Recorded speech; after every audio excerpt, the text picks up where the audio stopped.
en la carta de Primera de Timoteo capítulo 2 y vamos a leer los primeros 7 versículos.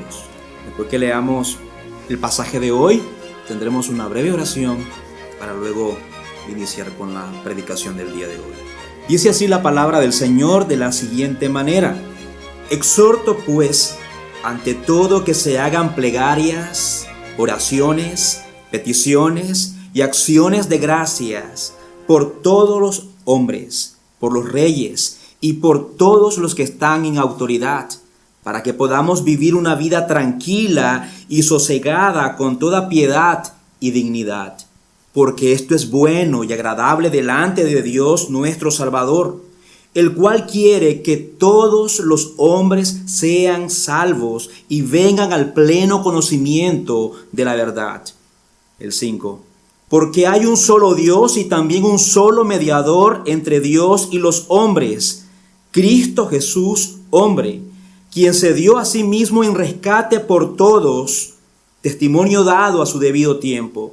Para esto yo fui constituido predicador y apóstol, digo la verdad en Cristo, no miento, maestro de los gentiles en fe y en verdad. Tengamos palabras de oración. Amado Padre, nos ponemos en tus manos, Señor. Bendícenos. Abre nuestros entendimientos para poder comprender tu palabra.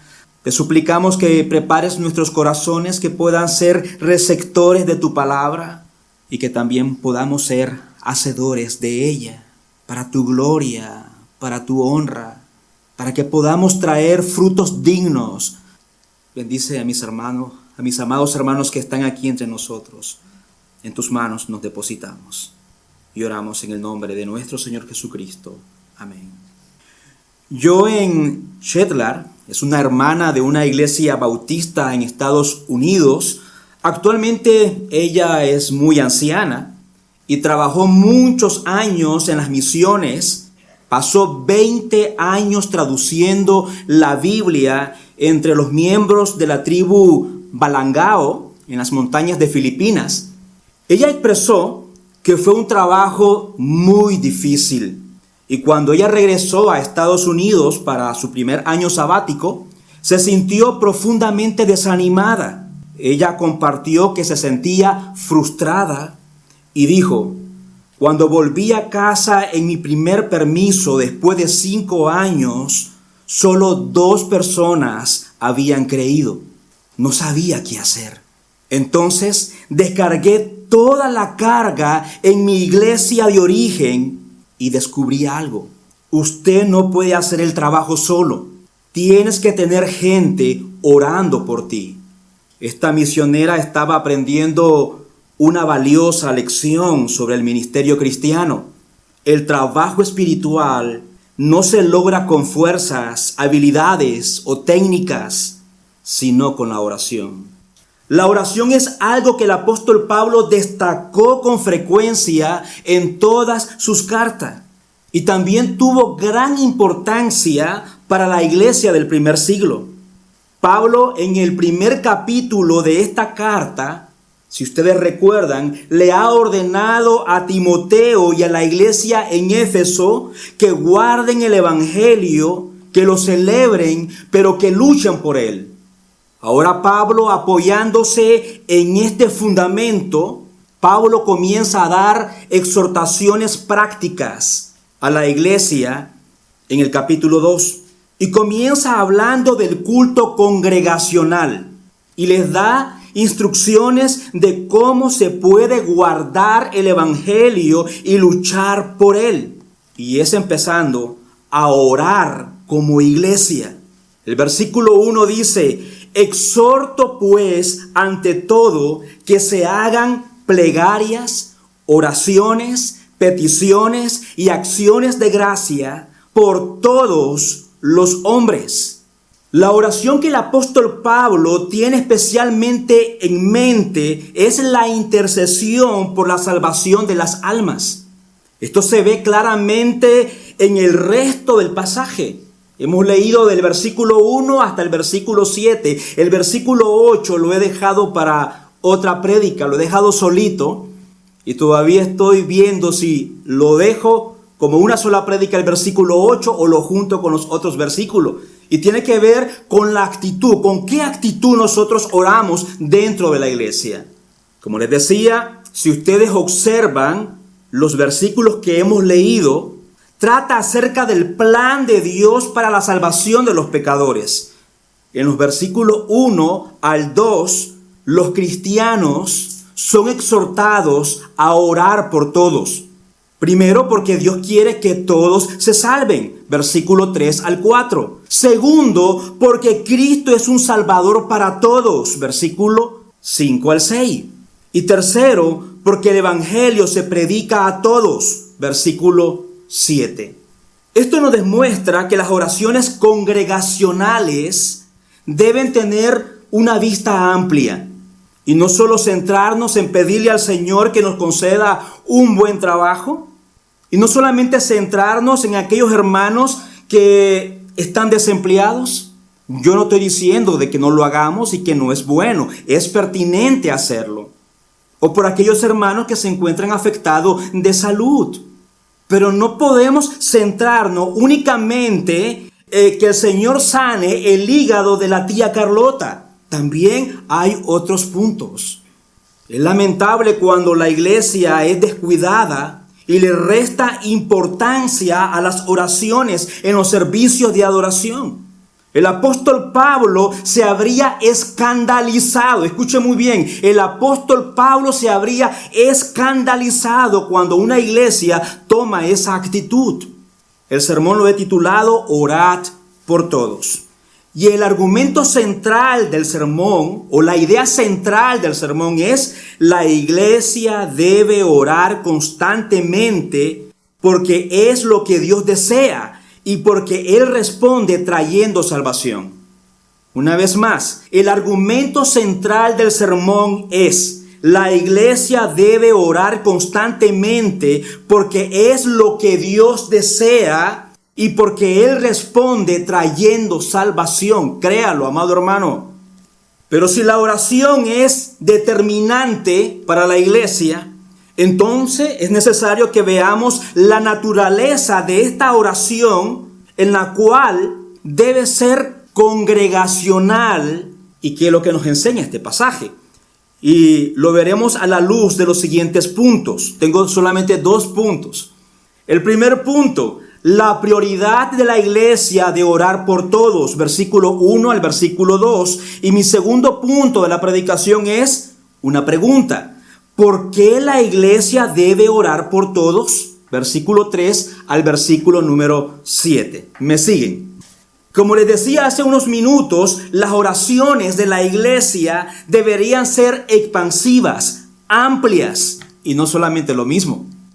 Es decir, la iglesia debería interceder por la renovación, por un avivamiento. Sí, es pertinente. Por la reforma de la iglesia. Se debería orar también por los misioneros, evangelistas y fundadores de la iglesia. Por los sufrimientos de la iglesia perseguida. Y la desesperación de la humanidad no salva. Es decir, por los no creyentes. Todas estas oraciones deben ser llevadas ante el trono de la gracia. El Dios que gobierna el mundo quiere que su pueblo ore por el mundo. La gran comisión que nosotros encontramos en Mateo capítulo 28, versículo 18 en adelante, que son versículos que ustedes conocen muy bien, va de la mano con la oración, con esa oración corporativa o congregacional. Mientras preparaba esta prédica, en uno de mis materiales paralelos que tenía acerca de esta carta de Primera de Timoteo, me encontré con el testimonio de una iglesia en Escocia que celebra todos los sábados por la noche su servicio de oración y que dura aproximadamente 2 horas. Esta iglesia oraba principalmente por el progreso del evangelio en todo el mundo. Esta iglesia no tenía muchos miembros.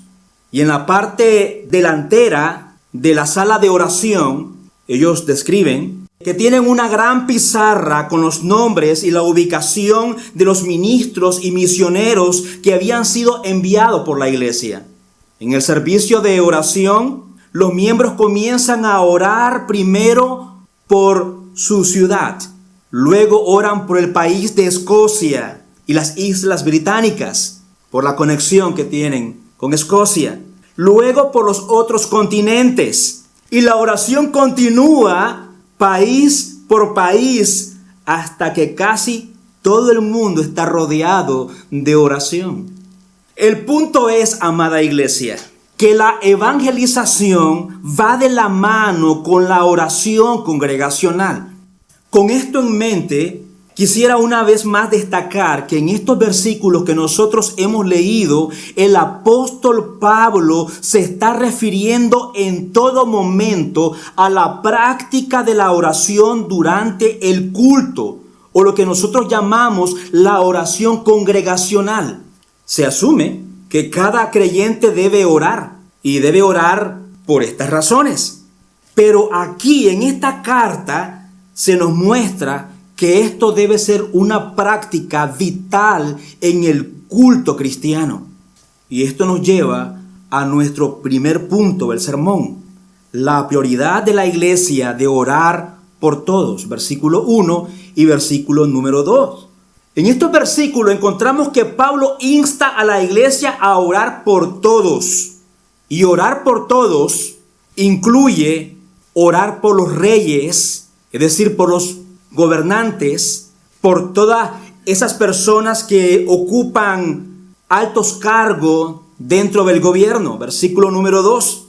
Alguien decía que cuando Timoteo leyó esto a la iglesia en Éfeso, es posible que para algunos esto fuera una sorpresa, ya que las oraciones tradicionales que se realizaban en las sinagogas judías no incluían peticiones por las personas con autoridad, es decir, por los gobernantes, y mucho menos orar por gobernantes gentiles.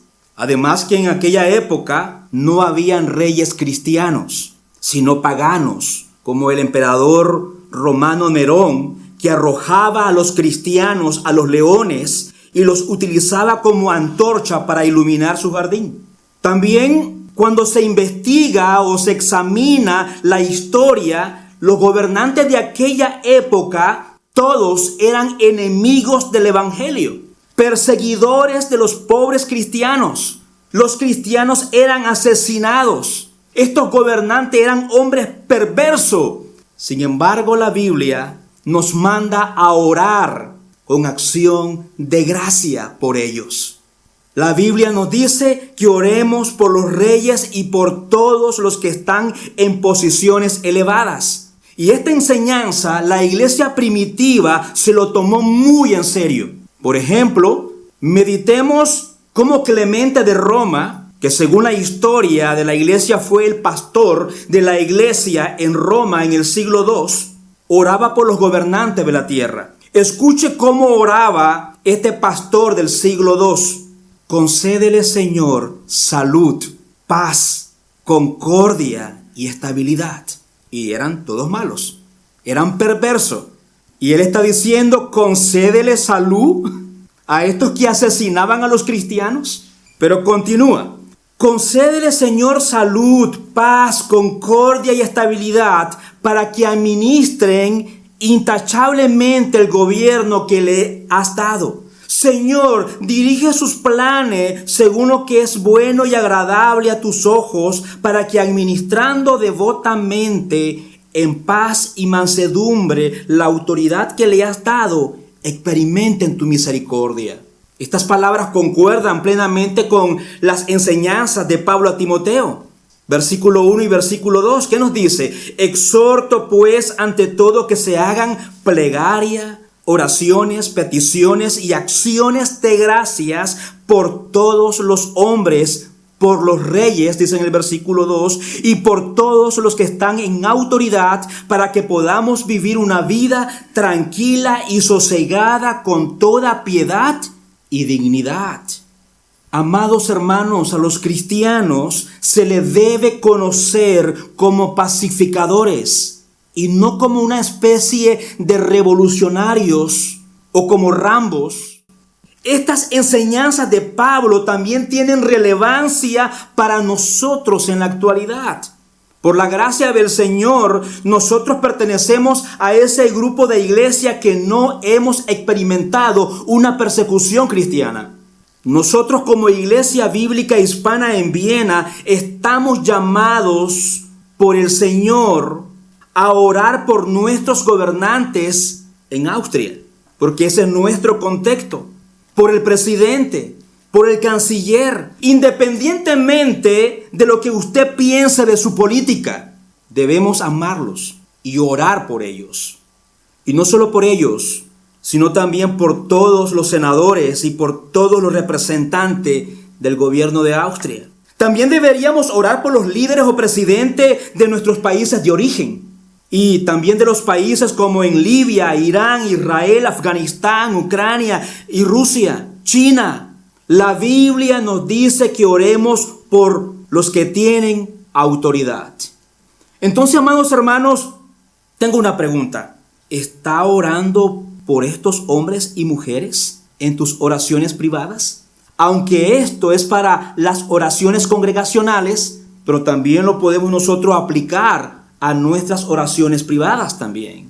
Y como iglesia debemos ser más intencionales en nuestras oraciones congregacionales de orar por estas personas.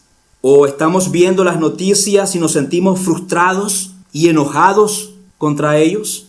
Pablo le dijo a los cristianos en Éfeso que deberían de orar por estas personas. Si ustedes pueden ver en el versículo 2, nos dice por qué debemos de hacerlo. A fin de que podamos vivir una vida como tranquila y sosegadamente con toda piedad y dignidad. Un objetivo de nuestras oraciones es la paz. Oremos por nuestro gobernante para que ellos promuevan paz y en consecuencia permita que la iglesia florezca y proclame el evangelio libremente.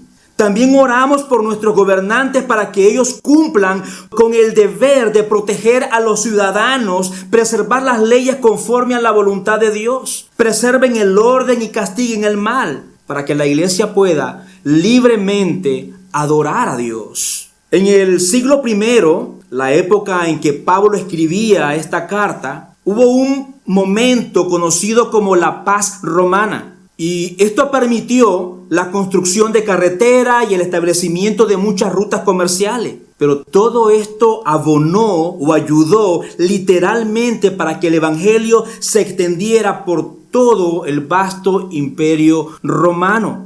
Ahora, con esto yo no estoy diciendo que el evangelio no pueda difundirse en medio de la persecución. Sí se puede. Sin embargo, en el contexto de la paz, los cristianos y las iglesias pueden vivir libremente el llamado de Cristo y demostrar con su vida de manera práctica, visible, que los demás vean que somos luz y sal de este mundo. También hay otra razón de nuestras oraciones como iglesia, y es que no solo oramos por la paz y por los cristianos perseguidos, sino que también oramos por la salvación de los gobernantes. ¿Cuándo fue la última vez que tú oraste por la salvación de los gobernantes? Por el presidente de Austria, por el canciller, por el presidente de tu país de origen. ¿Cuándo fue la última vez? ¿En esta semana? ¿O hace un año? Amada iglesia, oremos para que los gobernantes e incluso los perseguidores, y aquí tomo prestado el lenguaje del versículo 4, lleguen al conocimiento de la verdad, independientemente que sean perversos. Juan Crisóstomo, uno de los primeros padres de la iglesia, dijo: es mucho más difícil odiar a alguien cuando se ora por él. Lo vuelvo a repetir. Es mucho más difícil odiar a alguien cuando se ora por él. En todo esto, Pablo está diciendo a la iglesia: oren por todo tipo de personas y por los líderes que ocupan altos cargos. Oren por la difusión del evangelio a través de una iglesia pacífica, tranquila, piadosa y digna. Este es el cuadro que el apóstol Pablo está pintando al comienzo del capítulo 2 de esta carta. Y el principal principio es el progreso del evangelio en el mundo depende de las oraciones del pueblo de Dios, la iglesia. El progreso del evangelio en el mundo depende de las oraciones del pueblo de Dios. Aunque la salvación pertenece en última instancia a Dios, nuestras oraciones son obra suya en nosotros. A Él le ha placido utilizar las oraciones de su iglesia para cumplir su voluntad. De no hacerlo, entonces tendremos serias consecuencias como iglesia. Pablo nos ha dicho por quién y por qué debemos orar. Pero, ¿qué nos lleva a orar de esta manera? Y aquí es donde entran los versículos 3 al versículo 7, y es el segundo punto de la predicación. ¿Por qué la iglesia debe de orar por todos? Leamos los versículos 3 al 7 y mira qué nos dice.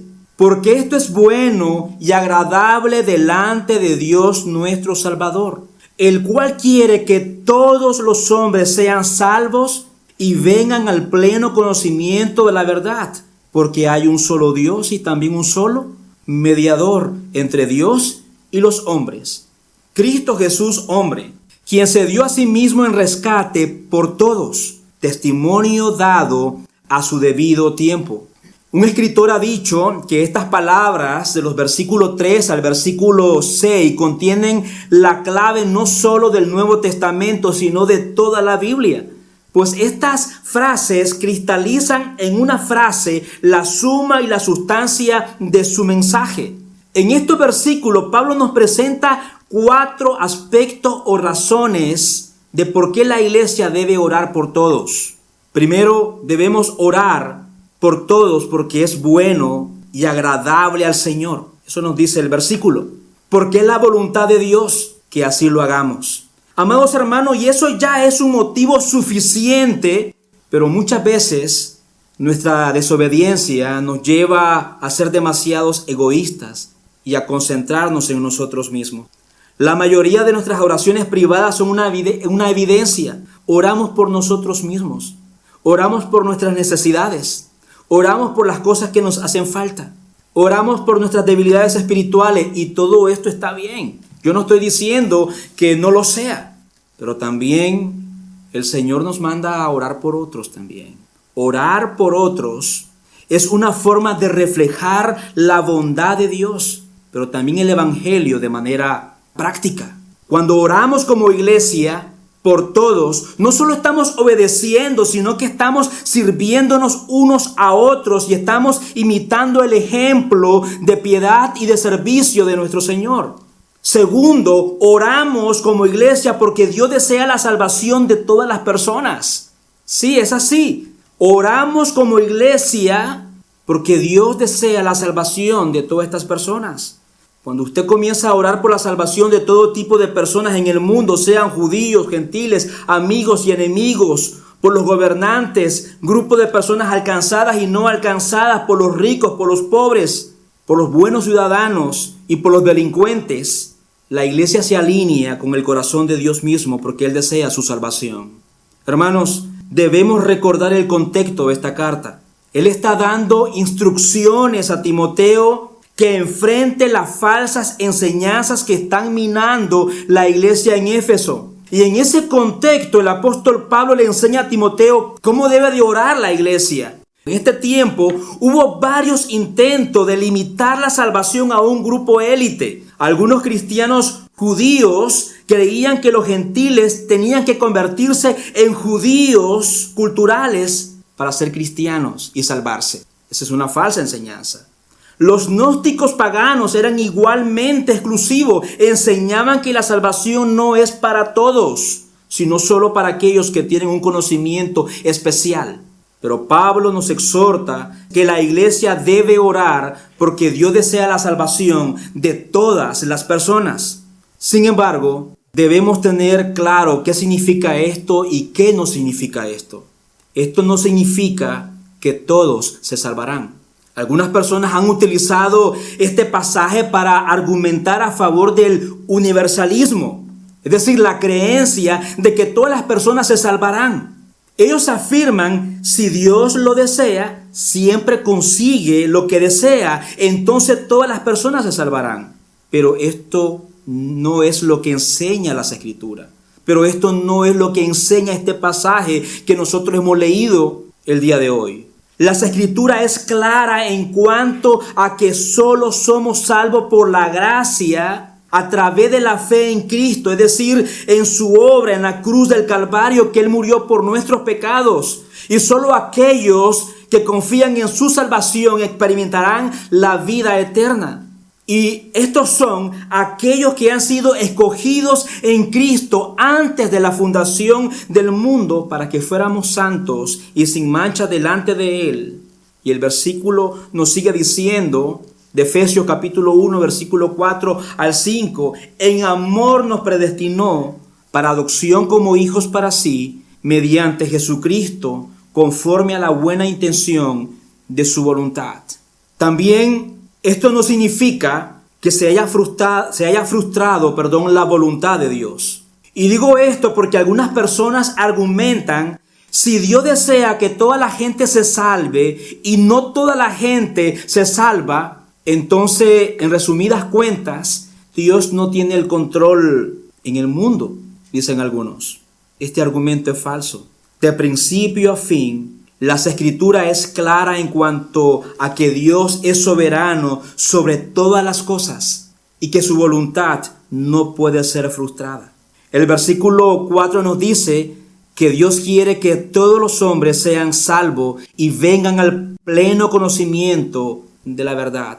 Así que la expresión que todos los hombres sean salvos tiene un sentido de inclusión que de extensión. Por lo tanto, nuestro Señor no solo quiere traer salvación a cierto grupo. Él desea que tanto los pobres como los ricos, el esclavo como el libre, el gentil como el judío, todos escuchen el mensaje de salvación y vengan a Él. Dios salva por medio del Evangelio. Sin embargo, lo hace también en respuesta a las oraciones de su iglesia. Así que hemos visto que el deseo de Dios es que todos se salven, pero esto no es universal. Esa creencia de que todas las personas se salvarán tampoco significa que Él no tiene el control de todas las cosas. Sin embargo, esto sí significa que Dios ama a todas las personas. ¿Esto está claro? Podemos leer una vez más, si ustedes lo desean, en 1 Timoteo capítulo 2, versículos 3 y 4, que nos dice que Dios ama a todas las personas y desea su salvación. Pero también encontramos otros pasajes, por ejemplo, en 2 de Pedro, capítulo 3 y versículo 9, que nos dice que el Señor no se tarda en cumplir su promesa, según algunos entienden la tardanza, sino que es paciente para con ustedes, no queriendo que nadie perezca, sino que todos vengan al arrepentimiento. O escuchen, amados hermanos, la palabra del profeta Ezequiel en Ezequiel capítulo 33, versículo 11, que dice, diles, vivo yo, declara el Señor Dios, que no me complazco en la muerte del impío, sino en que el impío se aparte de su camino y viva. Vuélvanse de sus malos caminos, porque han de morir, oh casa de Israel. Dios desea la salvación de todas las personas y tenemos el llamado de orar por la salvación de todos ellos. Cuando oramos como iglesia por los familiares inconversos de nuestros hermanos, por nuestros amigos inconversos, por nuestros vecinos, por esos grupos de personas hostiles hacia el Evangelio, cuando oramos como iglesias por los gobernantes, debemos tener presente que Dios los ama y que desea su salvación, pero esto no significa de que todos serán salvos. La tercera razón de nuestras oraciones congregacionales es porque hay un solo Dios y también hay un solo mediador entre Dios y los hombres, Cristo Jesús, hombre, quien se dio a sí mismo en rescate por todos, dice la palabra del Señor. Testimonio dado a su debido tiempo, versículo 5 y versículo 6. Esta es otra razón fuertísima que esto nos debe de impulsar a orar como iglesia incansablemente, amados hermanos, por los inconversos. Esta es otra razón. Dios, el que es completamente santo en todos sus caminos y completamente justo en todos sus juicios, se enfrenta con nosotros. ¿Y quiénes éramos nosotros? Pecadores, que merecíamos completamente todos sus juicios por nuestro pecado. Pero nuestro Señor Jesucristo es el único, es el mediador perfecto, porque es el único capaz de identificarse con ambas partes. Jesús era plenamente humano como nosotros en todos los sentidos, pero sin pecados. Nos dice la palabra del Señor en el libro de Hebreos 4:15. Es el único capaz de situarse en medio para reconciliar a Dios y al hombre. No solo es único en lo que Él es, sino que Jesús también es único en lo que Él hizo. ¿Y qué fue lo que Él hizo? Se entregó como rescate al morir por nosotros. Nosotros merecíamos la muerte. Jesús no pecó. Jesús no tenía pecado. Murió por nosotros a pesar de que solo la humanidad debía pagar este precio. Nosotros somos los pecadores, y no lo olvide. Y nosotros éramos lo que merecíamos, morir. Pero la realidad es que no podíamos pagar el precio por nuestros pecados. Nosotros merecíamos recibir la ira infinita de un Dios santo. Pero la palabra del Señor nos dice de que Él pagó ese precio. En Cristo, en Él, Dios asumió el pago total del pecado sobre sí mismo y nos rescató del pecado y de la muerte. Amigos, hermanos, el pago fue realizado. El rescate fue hecho. No hay suficientes razones para orar y dar gracias al Señor. Hay suficientes razones para orar y también pedirle al Señor en oración que nos ayude a poder transmitir este mensaje a los inconversos. Si hay cierta frialdad y cierta indiferencia en nosotros como cristianos y como iglesia en predicar este evangelio, es posible que nosotros no estemos cumpliendo con este llamado que nos hace la palabra del Señor. Iglesia, recuerda, Jesús no es solo nuestro mediador en el pasado, a través de lo que Él hizo en la cruz del Calvario. Esto es para la iglesia. También Él vive como nuestro mediador ahora mismo a la derecha del Padre. Es una realidad. En este momento Jesús está intercediendo por nosotros, presentándose ante Dios en nuestro favor. Él es el medio constante y continuo por el cual nos acercamos nosotros al trono de Dios en adoración. Es por eso que nosotros podemos venir libremente delante de su presencia y nuestras oraciones ser escuchadas. Es por los méritos de Cristo, no por nuestros méritos. Es por lo que el Señor hizo en la cruz del Calvario que ahora nosotros podemos venir o acercarnos libremente al trono de Dios en adoración y tener la seguridad, tener la confianza que nuestras oraciones, por muy débiles e imperfectas que sean, serán escuchadas, serán tomadas en cuenta. Pero también para los amigos que están aquí entre nosotros, necesitas escuchar algo. Tú necesitas desesperadamente a este mediador. Mis amados hermanos, esta es la razón por la que todas nuestras oraciones nosotros las dirigimos al Padre, pero solo a través de Cristo, porque nadie más dio su vida para hacer que esta relación con el Padre fuera posible y también aceptable. El versículo 7 encontramos una razón más de por qué la iglesia debe de orar. Y nos dice, y para esto yo fui constituido predicador y apóstol. Digo la verdad en Cristo, yo no miento, como maestro de los gentiles en fe y verdad. Pablo nos dice que él fue comisionado como apóstol y maestro, pero específicamente ¿a quiénes? A los judíos, específicamente a los gentiles. Pablo quiere comunicarle a la iglesia de Éfeso que debe de orar por los gentiles también y no solamente por los judíos. Los creyentes de Éfeso deben de interceder, orar por la salvación, tanto de un injusto como Nerón, como por todos los gobernantes, todos los gentiles y todas las personas de cualquier grupo del mundo. El apóstol Pablo se pone aquí como una prueba viva de que así como no hay acepción de personas en la predicación, tampoco debería de haberla en nuestras oraciones. Y vuelvo a hacer las preguntas que hice anteriormente. Iglesia, ¿Cuándo fue la última vez que oramos por un no convertido más allá de nuestra familia? ¿Cuándo fue la última vez que oraste por los gobernantes de Austria o de nuestro país de origen? ¿Por qué cosas tú oras a menudo? ¿Oras por otros? ¿O el 70 o el 80% de tus oraciones privadas tienen que ver contigo mismo y con los tuyos? Si Cristo ha sido suficiente para salvarte, te quiero recordar algo. También puedes salvar a otros. Que Dios nos ayude como iglesia. Una vez más, que Dios nos ayude como iglesia. Y tomemos muy en serio esto. Roguemos a Dios que nos guíe a ser una iglesia que muestre su preocupación por los perdidos.